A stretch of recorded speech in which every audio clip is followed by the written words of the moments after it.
Você já parou para pensar como é desafiador, né, a gente, no dia de hoje, entender a quantidade absurda de informação que é gerada?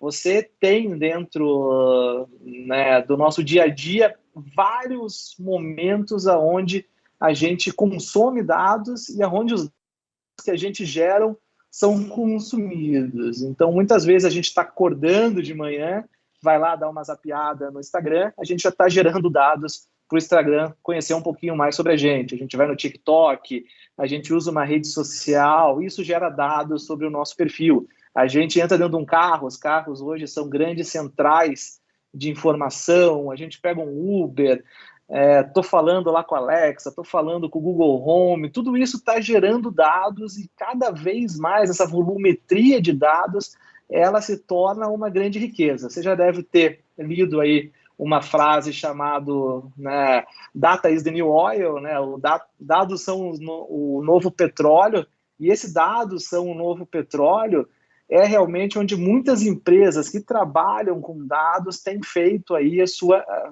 né, o seu grande desenvolvimento.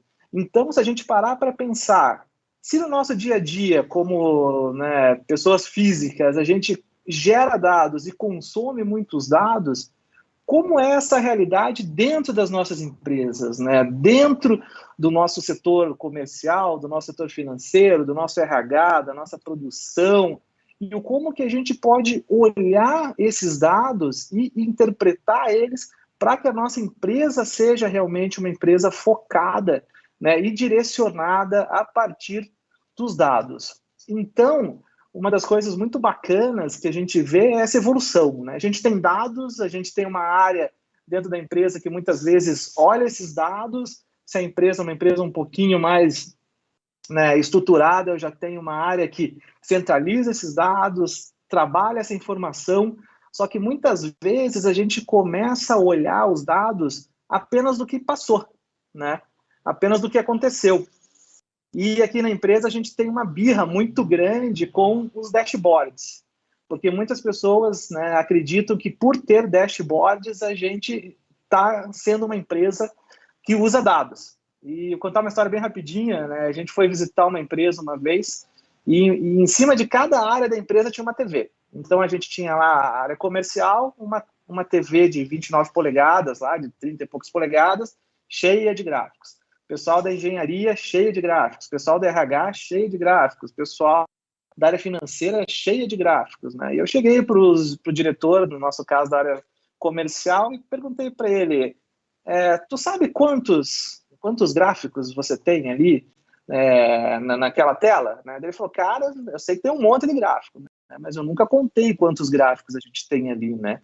E eu falei para ele, cara, você tem 19. Você tem 19 tipos de dashboards ali.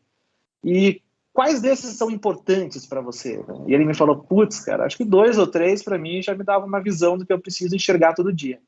Então, isso é uma das coisas que a gente tem notado muito acontecer, né? Essa base de dados te permite enxergar muita coisa, mas não necessariamente tudo isso, né, vai te ajudar a entender o que está acontecendo com a empresa. Então, é muito importante a gente não interpretar data-driven com, né, dashboard-driven, né, com grandes ferramentas de BI. A gente tem que começar realmente a olhar dentro desses dados quais são os dados que são, né, informações que vão nos ajudar a ser mais eficaz. O que a gente, né, olha do passado, o que a gente pode trabalhar do ponto de vista de diagnóstico disso, o que a gente pode predizer, né, utilizando aí estatística, utilizando fórmulas, para que a gente possa realmente chegar no grande objetivo de uma empresa data-driven. O que a gente pode, como a gente pode se preparar para o que está para vir.